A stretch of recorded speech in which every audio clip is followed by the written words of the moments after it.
Labas, aš bitės profenėja. Kaip ir jūs, vasarą dažnai keliauju. O ar žinote, kas yra nepamainomas vasaros kelionių kompanionas? Žinoma, kad Google Maps virtualus žemėlapis.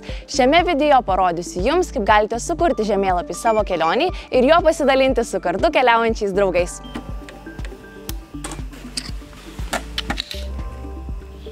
Visų pirma, eikite į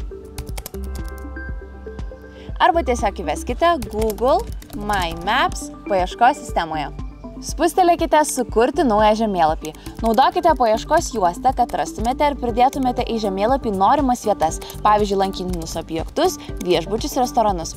Vietas taip pat galite pridėti paspaudę pridėti žymeklį ir spustelėję ant norimo žemėlapio vietos. Galite pridėti tiek vietų, kiek norite.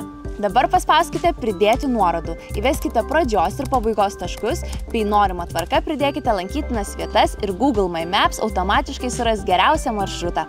Žemėlapio elementams galite priskirti spalvas bei ikonas. Toks spalvinis kodavimas padeda lengviau atskirti, kokias lankytinas vietas pažymėjote žemėlapyje. Pavyzdžiui, planuodami maršrutus galite laikyti susitarimo, kad, tarkime, gamtos objektų žymėsite žalia spalva. Žemėlapio elementams galima pridėti aprašymus bei fotografijas ar vaizdo įrašus. Dar vienas profiškas patarimas. Patogesniam elementų grupavimui žemėlapyje naudokite sluoksnius.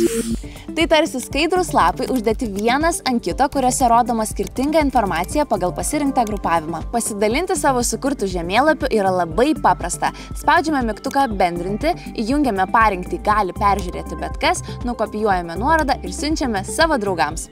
Viskas, žemėlapį turite. Gerų kelionių!